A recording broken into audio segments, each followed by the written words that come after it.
लोकसभा चुनाव 2024 को लेकर बीजेपी कमर कसनी शुरू कर चुकी है। महाराष्ट्र हो, हरियाणा हो, बाकी राज्य हो, बीजेपी ने लगभग रणनीति बना ली है। 8 जून को भाजपा ने महाराष्ट्र के 48 लोकसभा क्षेत्र और 288 विधानसभा क्षेत्रों के लिए चुनाव प्रमुखों की घोषणा कर दी है। इस रिपोर्ट में हम आपको बताएंगे कि इस पर शिंदे गुट के नेताओं का क्या कहना है, किन किन को जिम्मेदारी दी गई है और उत्तर भारत के लोगों को क्यों इस जिम्मेदारी से अलग रखा गया है। एक और बड़ा सवाल कि क्या बीजेपी और शिंदे के बीच सीटों का फॉर्मूला तय हो चुका है। मुख्यमंत्री एकनाथ शिंदे की अगुवाई वाली शिवसेना खुद को बैकफुट पर पा रही है। हालांकि पार्टी ने यह कहते हुए इस कदम के महत्व को कम दिखाने की कोशिश की है कि इससे उनके गठबंधन पे कोई खटास नहीं आएगी। शिंदे गुट की शिवसेना ने कहा है कि बीजेपी केवल अपनी पार्टी को आधार बनाने की कोशिश के लिए ऐसा कर रही है और शिवसेना ने यह भी दावा किया कि वो उन सभी 22 सीटों पर चुनाव लड़ेगी जिन पर अविभाजित शिवसेना ने 2019 में इलेक्शन लड़ा था। इसके साथ ही पार्टी ने राज्य के कुल 48 लोकसभा सीटों में से 45 पर जीतने का लक्ष्य रखा है और विधानसभा की 288 में से 200 सीटों पर विजयश्री हासिल करने के लिए रणनीति भी बनाई है। इन्हीं मुद्दों को लेकर प्रदेश भाजपा के अध्यक्ष चंद्रशेखर बावनकुले ने मीडिया से बातचीत की, जिसमें उन्होंने कई बड़े खुलासे किए। चंद्रशेखर बावनकुले ने कहा कि ये चुनाव प्रमुख चुनाव की तैयारी और प्रबंधन का काम करेगी, ये जो ग्रुप बना है।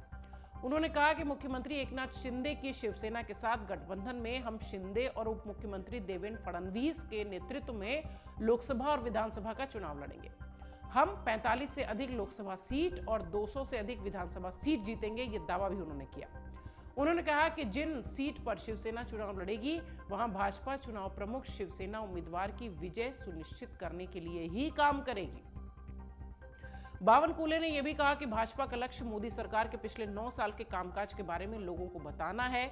मोदी @9 पहल के तहत अगले 1 महीने में हर विधानसभा क्षेत्र में 60,000 लोगों तक पहुंचना है। वहीं इस पर शिवसेना के प्रवक्ता जो कि शिंदे ग्रुप के हैं, नरेश ने कहा कि 2019 में बीजेपी के साथ गठबंधन करने वाली शिवसेना ने 22 सीटों पर चुनाव लड़ा था और इस बार हम भी 22 सीटों पर चुनाव लड़ेंगे। 2022 में एकनाथ शिंदे के नेतृत्व में विद्रोह के बाद शिवसेना अलग हो गई, जबकि दूसरे गुट का नेतृत्व उद्धव ठाकरे कर रहे हैं। वहीं मावल लोकसभा सीट से 2 बार सांसद चुने गए श्रीरंग बारने ने भी कहा कि एक चुनाव प्रमुख की नियुक्ति का मतलब ये नहीं है कि उसी व्यक्ति को भाजपा मैदान में उतारेगी। बारने ने यह भी कहा कि यह पार्टी और संगठनात्मक नेटवर्क बनाने की रणनीति है, एक स्ट्रेटजी है। लेकिन एक बात निश्चित है कि मैं 2024 में मावल लोकसभा से चुनाव लड़ूंगा, यह दावा उन्होंने किया। पिछला लोकसभा और विधानसभा चुनाव अगर देखें तो बीजेपी ने उद्धव ठाकरे की शिवसेना के साथ गठबंधन करके लड़ा था, लेकिन विधानसभा चुनावों में जीत के बाद उद्धव सीएम की कुर्सी को लेकर अड़ गए थे। उन्होंने अलग राह बना ली थी। शरद पवार की राकपा यानी एनसीपी और कांग्रेस के साथ मिलकर एमबीए बनाया गया और उद्धव खुद सीएम बन गए। उसके बाद के दौर में बीजेपी ने शिवसेना में तोड़फोड़ कराकर एकनाथ शिंदे को अपने साथ मिला लिया। फिर एकनाथ शिंदे महाराष्ट्र के सीएम बन गए और कभी सूबे के सीएम रहे देवेंद्र फडणवीस को डिप्टी सीएम की कुर्सी में संतोष करना पड़ा। फिलहाल महाराष्ट्र की सियासत में उठापटक तेजी से चल रही है। नए गठबंधनों को लेकर रोजाना कोई न कोई खबर आती रहती है। इसी कड़ी में ये एक बड़ी खबर आई है। बीजेपी ने रायगढ़ जिले से पार्टी विधायक प्रशांत ठाकुर को भी अपना मावल लोकसभा चुनाव प्रमुख नियुक्त किया है। इसलिए भी लगातार ये कहा जा रहा है कि जो चुनाव प्रमुख तय किए जा रहे हैं वो ही चेहरा होंगे चुनाव में, ऐसा जरूरी नहीं है।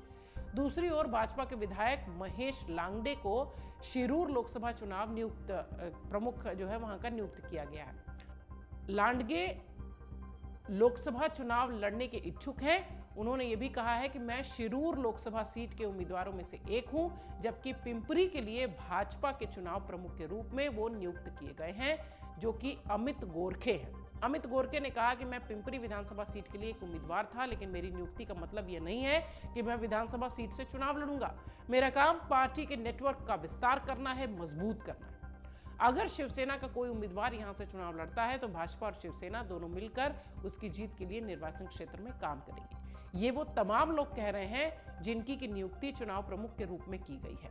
लेकिन आप ये समझिए कि इस पूरी जो निर्वाचन प्रक्रिया है चुनाव से पहले, इसमें उत्तर भारतीयों को जगह नहीं मिली है, ये भी एक बड़ा सवाल है। लेकिन देखा जाए तो जिस तरीके की स्थिति इस वक्त शिवसेना जो कि शिंदे गुट की है और बीजेपी की दिखाई पड़ रही है, ऐसा लगता है कि भीतर खाने बहुत कुछ सब ठीक तो नहीं है, लेकिन हाँ, ठीक दिखाने का प्रयास जरूर किया जा रहा है। मन से उजाला कर चले, मन से उजाला कर चले, एक अमर उजाला